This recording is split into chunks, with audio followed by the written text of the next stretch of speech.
Welcome to learn easy prep. आज ना हम एक बहुत ही फैसिनेटिंग पजल को सुलझाने जा रहे हैं। एक ऐसी पहेली जो लिटरेचर और साइकोलॉजी के बीच सदियों से चली आ रही है। हम लायनल ट्रिलिंग के क्लासिक ऐसे फ्रॉइड एंड लिटरेचर के जरिए ये समझेंगे कि आखिर इन दोनों दुनियाओं का रिश्ता है क्या। देखिए, एक कहानी है जो हम सब ने कहीं ना कहीं सुनी है कि सिगमंड फ्रॉइड आए, उन्होंने इंसान के दिमाग के सारे राज खोल दिए और बस राइटर्स ने उनकी थ्योरीज उठाई और लिटरेचर को हमेशा के लिए बदल डाला। लेकिन जैसा ट्रिलिंग हमसे पूछते हैं, क्या ये कहानी पूरी सच है? ये एक बहुत ही कॉमन असम्पशन है ना? हम मॉडर्न लिटरेचर में कोई भी गहरी साइकोलॉजिकल बात पढ़ते हैं और हमारे दिमाग में सीधा आता है, आहा, ये तो फ्रॉइड का असर है। ऐसा लगता है जैसे लिटरेचर फ्रॉइड का कर्जदार है। जैसे ही हम अनकॉन्शियस माइंड, ईगो या इड जैसे शब्द सुनते हैं, हम फौरन फ्रॉइड के बारे में सोचते हैं। हम मान लेते हैं कि ये सारे आइडियाज साइकोलॉजी की लैबोरेटरी से निकलकर किताबों के पन्नों तक पहुंचे। पर यहाँ ट्रिलिंग एक बहुत ही ज़रूरी सवाल उठाते हैं कि अनकॉन्शियस को आखिर सच में डिस्कवर किया किसने था। और इसका जवाब आपको शायद काफ़ी हैरान कर दे। ट्रिलिंग का मेन आर्ग्यूमेंट ही यही है कि ये जो इन्फ्लुएंस की कहानी है ना, ये कोई वन वे स्ट्रीट नहीं थी। असल में ये सारे आइडियाज तो फ्रॉइड के आने से बहुत बहुत पहले से लिटरेचर में जिंदा थे। और इस बात का सबसे बड़ा सबूत वो खुद फ्रॉइड देते हैं। उनका कहना था, मुझसे पहले कवियों और फिलोसोफर्स ने अनकॉन्शियस को डिस्कवर कर लिया था। मैंने तो बस इस साइंटिफिक मेथड को डिस्कवर किया जिससे उससे स्टडी किया जा सके। सोच के देखिए, ये कोई मामूली बात नहीं है। This is a huge admission. Freud खुद मान रहे हैं कि उन्होंने कॉन्सेप्ट इन्वेंट नहीं किया, उन्होंने तो सिर्फ उसको समझने के लिए टूल्स बनाए। और ट्रिलिंग के लिए यही वो पॉइंट है जहां से पूरी कहानी बदल जाती है। तो ट्रिलिंग कहते हैं कि फ्रॉइड से भी पहले इंसानी दिमाग का जो असली एक्सप्लोरर था वो लिटरेचर ही था। राइटर्स तो कब से ह्यूमन कॉन्शियसनेस के उन अंधेरे अनजाने कोनों में सफ़र कर रहे थे। और ट्रिलिंग इस पूरी खोज की शुरुआत को रोमांटिक ट्रेडिशन से जोड़ते हैं। उनका मानना था कि रोमांटिक राइटर्स तो एक तरह से obsessed थे अपने कैरेक्टर्स के हिडन सेल्फ को, उनकी दबी हुई ख्वाहिशों को, उनके अंदरूनी डर को बाहर निकालने के लिए। इसका एक बिल्कुल परफेक्ट एग्जाम्पल डिडरो के रैमोस नेफ्यू में मिलता है। एक तरफ डिडरो का कैरेक्टर है जो रीजन और सोसाइटी के रूल्स की बात करता है, जिसे हम फ्रॉइड की भाषा में ईगो कह सकते हैं, और दूसरी तरफ है रैमो का भतीजा जो बिल्कुल लॉलेस है, शेमलेस है, प्योर अनफिल्टर्ड इड। ये तो जैसे फ्रॉइडियन कॉन्फ्लिक्ट का एक लिटरेरी ब्लूप्रिंट हो जो फ्रॉइड से सालों पहले लिखा गया था। और बात सिर्फ डिडरो की नहीं है, पूरे यूरोप में राइटर्स ऐसे आइडियाज से जूझ रहे थे जो बाद में साइको एनालिसिस का कोर बने।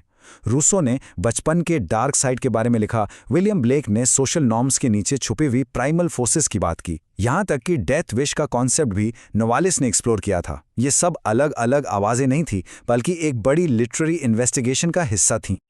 इस पूरी सोच को 19वीं सेंचुरी के थिंकर मैथ्यू आर्नर ने कितनी खूबसूरती से एक लाइन में समझाया जब उन्होंने लिखा कि हमारा दिमाग ऐसी नदियों से पानी पीता है जो इतनी गहरी हैं कि हम उन्हें जान भी नहीं सकते। ये डीप बरीड स्ट्रीम्स का आइडिया और क्या है, यही तो अनकॉन्शियस है। तो यहाँ एक लॉजिकल सवाल तो बनता है ना? अगर ये सारे आइडियाज पहले से ही लिटरेचर और फिलॉसफी में घूम रहे थे, तो फिर फ्रॉइड इतने इंपॉर्टेंट क्यों हुए? उनका आखिर वो यूनिक, वो असली कॉन्ट्रीब्यूशन क्या था? और ड्रिलिंग के हिसाब से फ्रॉइड की सबसे बड़ी जीत इन आइडियाज को डिस्कवर करना नहीं थी, बल्कि इन आइडियाज को पढ़ने और समझने के लिए एक पूरा साइंटिफिक मेथड तैयार करना था। सारी बात इस एक शब्द पर आकर टिक जाती है, सिस्टमैटाइजेशन। यही फ्रॉइड का असली जीनियस था। उन्होंने लिटरेचर और फिलॉसफी के इन बिखरे हुए मोतियों को उठाया और उन्हें एक सिस्टमैटिक साइंटिफिक धागे में पिरो दिया। उन्होंने सपनों को एनालाइज करने का एक पूरा सिस्टम बनाया। उन्होंने फ्री एसोसिएशन जैसी टेक्निक बनाई ताकि दिमाग के छुपे हुए ख्याल सामने आ सकें। और सबसे इंपॉर्टेंट, उन्होंने इन सब चीज़ों को जोड़कर एक प्रैक्टिकल थेराप्यूटिक मेथड बनाया जिसे आज हम साइको एनालिसिस कहते हैं। तो फिर इन सब के बाद फ्रॉइड और लिटरेचर के इस रिश्ते को हम कैसे देखें? ये ए ने बी को इन्फ्लुएंस किया वाली सिंपल कहानी से कहीं ज्यादा कॉम्प्लेक्स है। ट्रिलिंग कहते हैं कि ये वन वे स्ट्रीट थी ही नहीं, ये एक कॉम्प्लेक्स डायलॉग था। साइको एनालिसिस और लिटरेचर दोनों एक ही सफर पर निकले थे, अ शेयर्ड जर्नी। दोनों का मकसद एक ही था, इंसानी दिमाग की गहराइयों को समझना। बस उनके रास्ते और औजार अलग अलग थे। और ये हमें एक बहुत ही पावरफुल आइडिया देकर जाता है कि आर्ट यानी लिटरेचर सिर्फ हमारे दिमाग की परछाई नहीं है, कई बार तो आर्ट उस दिमाग का नक्शा सबसे पहले बनाता है, और साइंस जैसे साइको एनालिसिस वो अक्सर बाद में आती है, उस जमीन को नापने के लिए जिससे आर्ट ने पहले ही डिस्कवर कर लिया था। Like and subscribe. Lionel trilling के ऐसे फ्रॉइड एंड लिटरेचर में आपका स्वागत है। पिछले एक्सप्लेनर में हमने देखा था कि फ्रॉइड ने लिटरेचर को कैसे एक नया डायरेक्शन दिया। आज हम एक बहुत ही इंटरेस्टिंग पैराडॉक्स को एक्सप्लोर करेंगे। तो चलिए शुरुआत एक सिंपल से सवाल से करते हैं। जिस इंसान ने हमारे सबकॉन्शियस माइंड यानी हमारे मन के अंधेरे हिस्सों का पूरा नक्शा बना दिया, वही इंसान आर्ट से यानी कला से इतना दूर क्यों भागता था, जबकि आर्ट उसी सबकॉन्शियस माइंड का सबसे बड़ा एक्सप्रेशन है। कितनी अजीब बात है ना। इस पैराडॉक्स को समझने के लिए हमें फ्रॉइड के अंदर झांकना होगा। उनके अंदर दो अलग अलग दुनियाएं आपस में टकरा रही थी। एक अनोखी जंग चल रही थी उनके अपने ही विचारों के बीच। देखिए, एक तरफ फ्रॉइड थे नाइट साइड के एक्सप्लोरर। वो मन के अंधेरे हिस्से, सपने, दबी हुई इच्छाएं, जिसे वो इड कहते थे, उसे एक्सप्लोर कर रहे थे। लेकिन दूसरी तरफ वो लाइट के चैंपियन थे। मतलब वो रीजन, साइंस और ईगो को ही सबसे ऊपर मानते थे। तो इस बात को थोड़ा और गहराई से समझते हैं। ट्रिलिंग कहते हैं कि फ्रॉइड का काम एक पॉजिटिविस्टिक साइंटिस्ट का था। मतलब उनका मकसद मन के अंधेरे को समझना था, उसकी पूजा करना नहीं। वो उस पर साइंस की रोशनी डालना चाहते थे, उसमें खो नहीं जाना चाहते थे। और इसी से हम आते हैं फ्रॉइड के सबसे बड़े बिलीफ पर। उनके लिए रीजन यानी तर्क सबसे ऊपर था। उनका मिशन मन के उस अंधेरे हिस्से पर, उस इरैशनल इड पर कब्जा करना था, उसे सेलिब्रेट करना बिल्कुल नहीं। उनका ये फेमस कोट उनके पूरे मिशन को साफ साफ बता देता है, Where Id was, there shall ego be। यानी जहां आइड की पशु वृत्ति है, हमारे एनिमल इंस्टिंक्ट्स हैं, वहां ईगो का तर्क और विवेक होना चाहिए। रीजन को मन की इन प्रिमिटिव फोर्सेस पर जीतना ही होगा। उनकी ये पूरी सोच पॉजिटिविज्म पर बेस्ड थी। अब पॉजिटिविज्म क्या है? ये बेसिकली एक ऐसा बिलीफ सिस्टम है जिसमें नॉलेज को, ज्ञान को सिर्फ साइंटिफिक ऑब्जर्वेशन और लॉजिकल प्रूफ से ही माना जाता है, इमोशंस या अंधविश्वास से नहीं। तो अब सवाल उठता है कि उनके इस साइंटिफिक नजरिए का आर्ट पर क्या असर हुआ? इसी रीजन बेस्ड अप्रोच के कारण फ्रॉइड ने आर्ट पर एक बहुत ही कठोर, एक बहुत ही हार्श फैसला सुनाया। उनके लिए आर्ट साइंस के आगे फेल हो जाता था। लायनल ट्रिलिंग के शब्दों में कहें तो फ्रॉइड आर्ट और आर्टिस्ट्स के बारे में कंटेम्प्ट यानी एक तिरस्कार की भावना से बात करते थे। वो इसे एक सीरियस इंटेलेक्चुअल एक्टिविटी मानते ही नहीं थे। उनके लिए आर्ट क्या था? सिर्फ एक सब्स्टिट्यूट ग्रेटिफिकेशन। इसका मतलब है जब आपको रियल लाइफ में कोई चीज़ नहीं मिलती तो आप आर्ट में एक नकली संतुष्टि ढूंढते हैं, एक तरह का कॉम्प्रोमाइज, या you can say a consolation prize. और इससे भी आगे उनके लिए आर्ट एक इल्यूजन था, एक भ्रम जो सच्चाई से बिल्कुल अलग है, एक ऐसी चीज़ जो हमें रियलिटी से दूर ले जाती है, उसके करीब नहीं लाती। शायद सबसे शॉकिंग बात ये थी कि फ्रॉइड ने आर्टिस्ट की तुलना एक न्यूरोटिक इंसान से कर दी। उनके हिसाब से आर्टिस्ट एक ऐसा इंसान है जो रियलिटी की कठोरता से भागकर अपनी फैंटेसी की दुनिया में जीता है। ये एक बहुत ही कंट्रोवर्शियल कंपैरिजन था।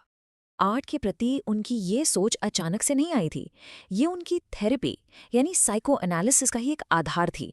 क्योंकि साइको एनालिसिस का तो मकसद ही इल्यूजन को आईना दिखाना था और इंसान को रियलिटी में वापस लाना था। और यही उनकी थेरेपी का मेन प्रिंसिपल था। थेरेपी का काम था पेशेंट के इल्यूजन को ख़त्म करना और उससे एक्सटर्नल रियलिटी यानी बाहरी सच्चाई को एक्सेप्ट करवाना। पेशेंट को ये सिखाना कि उनकी फैंटेसी नहीं, असली दुनिया ही उनका घर है। प्रोसेस काफ़ी सिंपल था। पहला, पेशेंट के भ्रम को पहचानो। दूसरा, उसके पीछे छुपे असली कारण को ढूंढो। और तीसरा, सबसे इम्पॉर्टेंट, पेशेंट को असली लिमिटेड रियलिटी के साथ जीना सिखाओ। एक ऐसी रियलिटी जहां हर इच्छा पूरी नहीं हो सकती। और यहीं पर फ्रॉइड का सबसे बड़ा कॉन्फ्लिक्ट सामने आता है। उनकी थेरेपी के लिए जो इल्यूजन एक बीमारी थी जिसका इलाज होना जरूरी था, वही इल्यूजन आर्ट की तो पूरी दुनिया है। आर्ट तो इल्यूजन में ही जीता है, उसी में सांस लेता है। लेकिन यहाँ कहानी में एक बहुत बड़ा ट्विस्ट है। भले ही फ्रॉइड ने आर्ट को रिजेक्ट कर दिया, दुनिया के सबसे बड़े राइटर्स ने उनके आइडियाज़ को गले से लगा लिया। उन्हें फ्रॉइड के काम में अपने काम का रिफ्लेक्शन दिखा। थॉमस मान, जेम्स जॉयस, फ्रांस काफ्का, और सरियलिस्ट आर्टिस्ट्स जैसे महान कलाकारों ने फ्रॉइड के कॉन्सेप्ट्स का इस्तेमाल करके लिटरेचर और आर्ट के कुछ बेहतरीन वर्क्स बनाए। उन्होंने अनकॉन्शियस और ड्रीम्स को अपनी कला का सेंटर पॉइंट बना लिया। ट्रिलिंग लिखते हैं कि थॉमस मैन जैसे लेखक हमेशा से फ्रॉइड के विचारों की दिशा में ही सोच रहे थे। फ्रॉइड ने बस उन फीलिंग्स और आइडियाज को एक साइंटिफिक नाम और एक स्ट्रक्चर दे दिया था। अंत में सच्चाई ये है कि माइंड के बारे में फ्रॉइड के आइडियाज उनके आर्ट पर दिए गए ओपिनियन से कहीं ज़्यादा प्रभावशाली साबित हुए। हिस्ट्री ने उनकी साइकोलॉजी को चुना, उनकी आर्ट क्रिटिसिज्म को नहीं। तो आखिर में फ्रॉइड ने अनजाने में कलाकारों को एक नई जबान दे दी, उन्हीं इल्यूजन्स को एक्सप्लोर करने के लिए जिनसे वो नफरत करते थे। उन्होंने एक ऐसा जादू पैदा किया जिसका उन्होंने कभी इरादा ही नहीं किया था, और शायद यही उनकी सबसे बड़ी और अनोखी देन है। Like and subscribe. हम ट्रिलिंग के सबसे फैसिनेटिंग आर्ग्यूमेंट्स को समझेंगे। आखिर एक आर्टिस्ट और एक न्यूरोटिक में क्या फ़र्क होता है, और साइको एनालिसिस इतना पावरफुल होने के बावजूद आर्ट को समझने के लिए एक मास्टर की क्यों नहीं है। तो सबसे पहले हमें एक फाउंडेशनल आइडिया को समझना होगा। वो है रियलिटी को देखने के फ्रॉइड के दो बिल्कुल अलग नज़रिए। यकीन मानिए, इस फ़र्क को समझना आगे की हर चीज़ के लिए बहुत ज़रूरी है। देखिए, एक तरफ है रियलिटी एज गिवन, यानी एक ऐसी दुनिया जो बिल्कुल स्टैटिक है, फिक्स्ड है, जिसे बदला नहीं जा सकता। फ्रॉइड के मुताबिक एक न्यूरोटिक इंसान दुनिया को आमतौर पर ऐसे ही देखता है। लेकिन दूसरी तरफ है रियलिटी एज टेकन, मतलब एक ऐसी दुनिया जिसे हमारा दिमाग, हमारा माइंड एक्टिवली बनाता है, शेप करता है, और ये है आर्टिस्ट की दुनिया। इसका मतलब ये हुआ कि इस दूसरे व्यू से आर्ट सिर्फ कोई इल्यूजन या फैंटेसी नहीं रह जाता। नहीं, ये एक क्रिएटेड रियलिटी बन जाता है। जरा सोच के देखिए, मोरालिटी यानी नैतिकता, ऑनर, इज्जत, ये चीज़ें हमने ही बनाई है ना, फिर भी हमारी लाइफ में ये बिल्कुल रियल है। ट्रिलिंग कहते हैं कि आर्ट बिल्कुल इसी तरह से एक रियलिटी क्रिएट करता है। और ये क्रिएटेड रियलिटी का आइडिया हमें सीधे ट्रिलिंग के एक बहुत ही इंपॉर्टेंट पॉइंट पर ले आता है, और वो है एक आर्टिस्ट और एक न्यूरोटिक के बीच का सबसे बड़ा, सबसे ज़रूरी फ़र्क। फ्रॉइड खुद कहते हैं कि दोनों ही फैंटेसी से डील करते हैं, दोनों ही अपने मन में एक अलग दुनिया बनाते हैं। तो फिर इन दोनों में आखिर ऐसा क्या फ़र्क है? What is the real difference? तो देखिए, यही है वो कोर डिफरेंस। आर्टिस्ट अपनी फैंटेसी के पूरे कमांड में होता है, वो कंट्रोल में है, वो जागते हुए सपने देख रहा है, जबकि एक न्यूरोटिक वो अपनी फैंटेसी से पोजेस्ड होता है, उसके वश में होता है, सपना उसे कंट्रोल करता है। और सबसे इम्पॉर्टेंट बात, आर्टिस्ट की फैंटेसी, उसकी कला उसे आखिर में रियलिटी की तरफ वापस लाती है, जबकि न्यूरोटिक फैंटेसी का इस्तेमाल रियलिटी से दूर भागने के लिए करता है। क्रिटिक जैक बारजून ने इसी बात को बड़े कमाल के तरीके से कहा था। उन्होंने पॉइंट आउट किया कि आर्ट और सपने देखने, ड्रीमिंग, के बीच एनालॉजी तो ठीक है, लेकिन आर्ट और सोने, स्लीपिंग, के बीच एनालॉजी बिल्कुल गलत है। क्योंकि आर्ट कोई पैसिव ड्रीम नहीं है, ये एक्टिव है और रियल वर्ल्ड से जुड़ता है। लेकिन इतने पावरफुल आइडियाज होने के बावजूद ट्रिलिंग आगे ये आर्ग्यू करते हैं कि जब हम लिटरेचर को एनालाइज करते हैं तो साइको एनालिसिस की अपनी कुछ सीमाएं हैं, अपनी लिमिट्स हैं। तो आखिर ऐसी क्या चीज़ें हैं जो साइको एनालिसिस नहीं समझा सकता? देखिए, साइको एनालिसिस किसी आर्ट वर्क के अंदर की मीनिंग्स या साइकोलॉजिकल थीम्स को बाहर निकालने में तो ब्रिलियंट है, लेकिन ये आर्ट एज आर्ट को एक्सप्लेन करने में स्ट्रगल करता है। जैसे कि उस वर्क का आर्टिस्टिक फॉर्म कैसा है, उसकी टोन और फीलिंग क्या है, ऑथर ने किन शब्दों को चुना, उनका स्टाइल क्या था, या आर्टिस्ट की टेक्निक क्या थी। ये वो चीज़ें हैं जिनके बारे में साइको एनालिसिस अक्सर चुप रह जाता है। और पता है सबसे मज़ेदार बात क्या है? ट्रिलिंग बताते हैं कि फ्रॉइड खुद इन लिमिटेशंस के बारे में जानते थे। उन्होंने खुद एक्सेप्ट किया था कि उनका एनालिसिस साइकोलॉजी के बारे में ज़्यादा बताता है और आर्ट के बारे में कम। इस पूरी बात को समझने के लिए चलिए एक वर्ल्ड फेमस एग्जाम्पल लेते हैं, शेक्सपियर का हैमलेट। ये एक परफेक्ट केस स्टडी है। तो जो फेमस साइको एनालिटिक रीडिंग है जो फ्रॉइड और उनके फॉलोअर अर्नेस्ट जोन्स ने दी थी, वो ये कहती है कि हैमलेट एक्शन लेने में जो इतनी देरी करता है उसकी वजह है एक अनकॉन्शियस ऑडिपस कॉम्प्लेक्स। वो अपने अंकल क्लॉडियस को इसलिए नहीं मार पाता क्योंकि क्लॉडियस ने वही काम किया है जो हैमलेट खुद अनजाने में करना चाहता था, अपने पिता को मारना और अपनी माँ के साथ रहना। लेकिन ट्रिलिंग यहाँ एक बहुत अहम सवाल उठाते हैं। क्या ये एक्सप्लेनेशन काफ़ी है? क्या ये ऑडिपस कॉम्प्लेक्स वाला आइडिया हैमलेट की इस सदियों पुरानी पजल को पूरी तरह सॉल्व कर देता है? क्या इससे ये समझ में आता है कि ये प्ले आज तक लोगों को इतना ज़्यादा क्यों पसंद आता है? और ट्रिलिंग का जवाब है बिल्कुल नहीं। वो आर्ग्यू करते हैं कि ये ओडिपस थ्योरी ठीक है, इंटरेस्टिंग हो सकती है, लेकिन ये उस प्ले के असली आर्टिस्टिक मैजिक को कैप्चर नहीं कर पाती। ये थियरी ये नहीं बताती कि उसकी लैंग्वेज इतनी पावरफुल क्यों है, इसका यूनिवर्सल अपील क्यों है, या शेक्सपियर के आर्टिस्टिक जीनियस का असली रीज़न क्या है। तो इन सब बातों से हम पहुंचते हैं ट्रिलिंग के सबसे इम्पोर्टेंट आर्ग्यूमेंट पर, उनके फाइनल रेजोल्यूशन पर, कि आखिर किसी आर्ट का मीनिंग होता क्या है। चाइलिंग का ये कंक्लूजन बहुत ही पावरफुल है। वो कहते हैं कि आर्ट कोई ऐसी पजल नहीं है जिसका बस एक ही सही जवाब हो। उसकी खूबसूरती, उसकी रिचनेस इसी बात में है कि उसके मल्टीपल मीनिंग्स हो सकते हैं जो टाइम के साथ बदलते रहते हैं, इवॉल्व होते रहते हैं। वो कहते हैं कि असली मीनिंग इन 3 चीज़ों के बीच एक डायनामिक इंटरैक्शन से पैदा होता है। पहला, ऑथर की इंटेंशन, वो आखिर कहना क्या चाहते थे। दूसरा, उस वर्क का इफेक्ट, वो ऑडियंस पर क्या असर डालता है। और तीसरा, उसका हिस्टोरिकल कॉन्टेक्स्ट, जिस टाइम में वो लिखा गया तब उसका क्या मतलब था और आज हमारे लिए उसका क्या मतलब है। तो इसका मतलब क्या हुआ? मतलब साफ है, साइको एनालिसिस लिटरेचर को समझने के लिए एक बहुत ही ज़रूरी, एक बहुत ही वैल्यूएबल टूल है, एक इम्पॉर्टेंट लेंस है जिससे हम देख सकते हैं।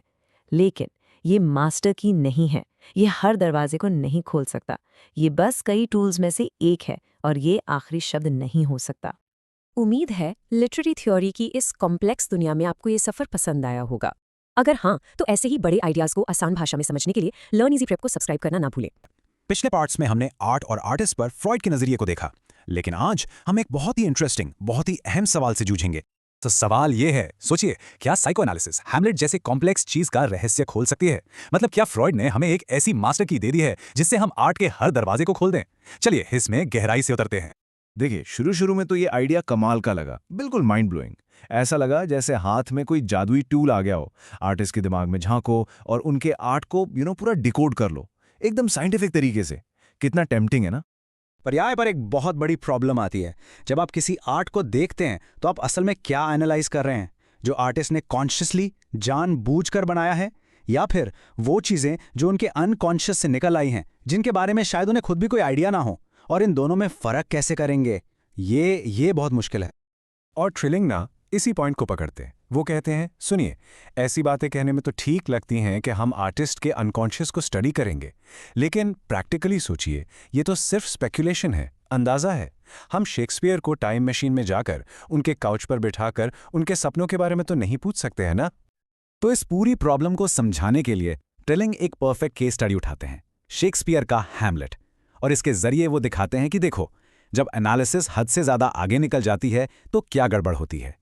तो ट्रिलिंग जिक्र करते हैं डॉक्टर अर्नेस्ट जोन्स की एक बहुत फेमस एनालिसिस का। अब जोन्स ने क्या कहा? उन्होंने आर्ग्यू किया कि हैमलेट जो इतना डिले करता है, एक्शन नहीं ले पाता, उसकी वजह यह है कि शेक्सपियर खुद ऑडिपस कॉम्प्लेक्स से गुजर रहे थे। यानी उनके अंदर अपनी माँ के लिए एक सबकॉन्शियस अट्रैक्शन और अपने पिता के लिए दुश्मनी थी।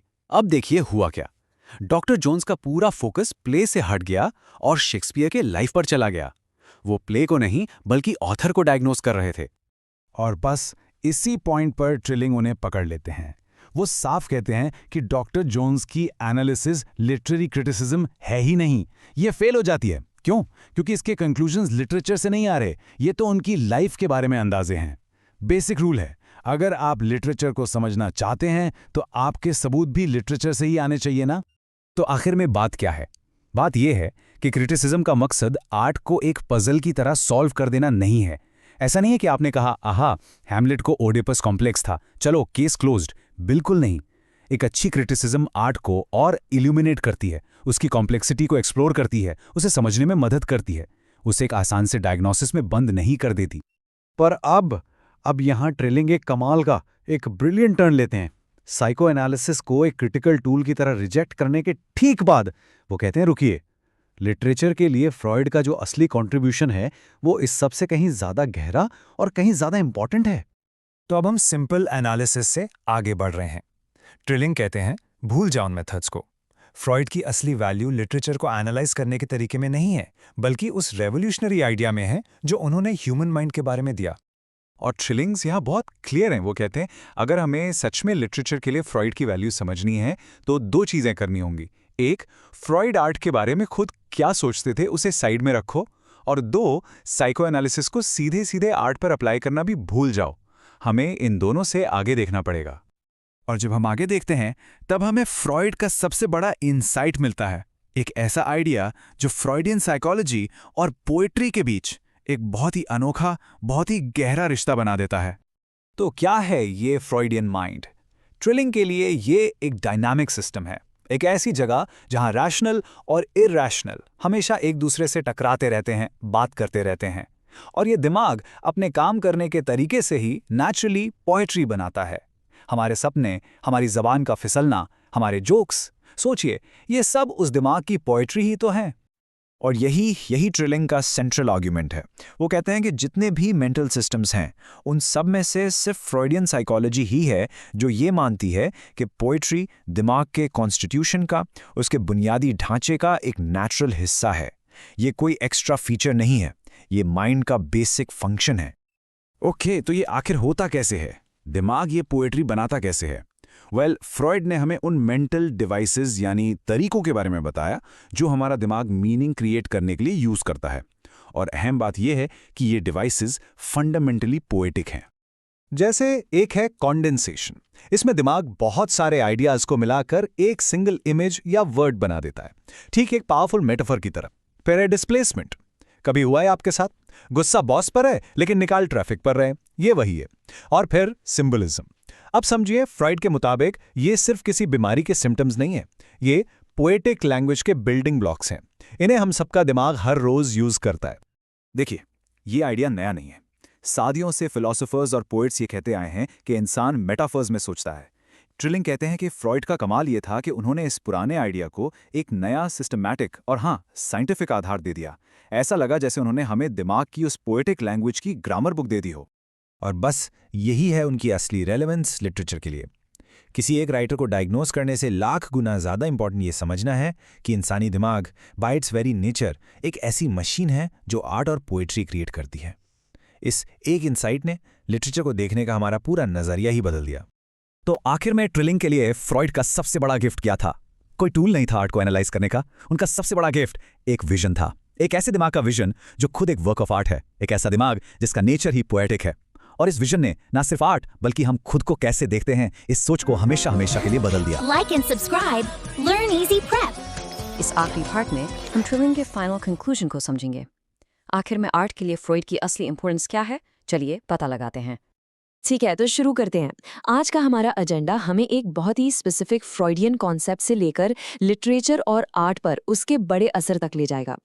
तो हम शुरुआत एक ऐसी प्रॉब्लम से करते हैं जिसका सामना खुद सिगमंड फ्रॉइड को करना पड़ा था। ये एक ऐसी समस्या थी जिससे उनका सबसे मशहूर आइडिया यानी प्लेजर प्रिंसिपल पूरी तरह से समझा नहीं पा रहा था। तो यहाँ पर अहम बात यह है कि एक तरफ आपके पास फ्रॉइड की सिंपल थ्योरी है कि हम इंसान हमेशा प्लेजर ढूंढते हैं और पेन से दूर रहते हैं, लेकिन दूसरी तरफ रियलिटी एक बिल्कुल अलग पहेली सामने रखती है। सोल्जर्स को बार बार अपने वॉर के ट्रॉमेटिक एक्सपीरियंसेस के सपने क्यों आते हैं? बच्चे ऐसी सिचुएशंस को जो उन्हें परेशान करती हैं अपने खेल में बार बार क्यों दोहराते हैं? अब आगे बढ़ते हैं और फ्रॉइड के इस पहेली के सॉल्यूशन को देखते हैं। इस गुत्थी को सुलझाने के लिए उन्होंने एक ऐसे कॉन्सेप्ट को पेश किया जिसने उनकी सोच को हमेशा के लिए बदल दिया। फ्रॉइड ने एक नया आइडिया सामने रखा जिसे कहते हैं रेपिटिशन कंपल्शन।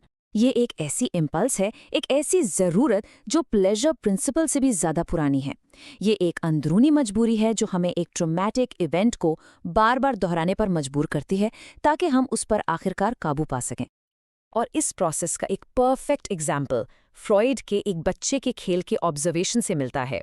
उन्होंने देखा कि जब एक बच्चे की माँ चली जाती है तो बच्चा परेशान हो जाता है, फिर वो उस परेशान करने वाले इवेंट को खेल के जरिए बार बार दोहराता है।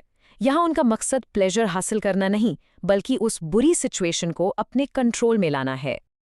और यहीं से फ्रॉइड की ये नई साइकोलॉजिकल थ्योरी लिटरेचर के सबसे पुराने फॉर्म्स में से एक ट्रेजेडी को समझने के लिए एक बिल्कुल नया और पावरफुल लेंस प्रोवाइड करती है।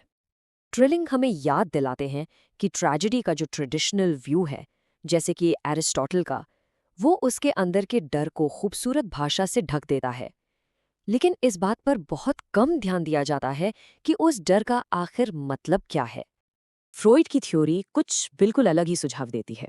उनके हिसाब से ट्रेजेडी दर्द की एक होम्योपैथिक डोज जैसी है।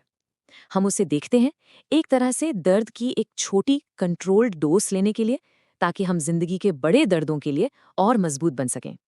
ये हमें उस आम आरोप तक ले जाता है जो अक्सर फ्रॉइड पर लगाया जाता है कि इंसानियत के बारे में उनका नजरिया बुनियादी तौर पर निराशावादी है, अंधेरे से भरा हुआ है। लेकिन जैसा कि ट्रिलिंग बताते हैं, फ्रॉइड की साइकोलॉजी आसान जवाब नहीं देती। ये इस मुश्किल सच को स्वीकार करती है कि इंसानी जिंदगी एक संघर्ष है, और उस संघर्ष के कोर आइडियाज बहुत गहरे हैं कि हर इंसान के अंदर एक जहन्नुम होता है, कि सिविलाइजेशन हमारी अपनी इम्पल्सेस के खिलाफ एक लगातार जंग है, कि जिंदगी कल्चर और बायोलॉजी का एक उलझा हुआ जाल है, और ये कि हर कामयाबी के लिए समझौता और संघर्ष जरूरी है। यहाँ ट्रिलिंग फ्रॉइड को कोपर्निकस और डार्विन जैसे अजीम थिंकर्स से कंपेयर करते हैं। इन सब ने इंसानियत के ईगो को चैलेंज किया। उन्होंने यूनिवर्स में हमारी जगह को और मुश्किल बना दिया, लेकिन साथ ही और सच्चा भी। तो अब हम अपने आखिरी सेक्शन पर आते हैं।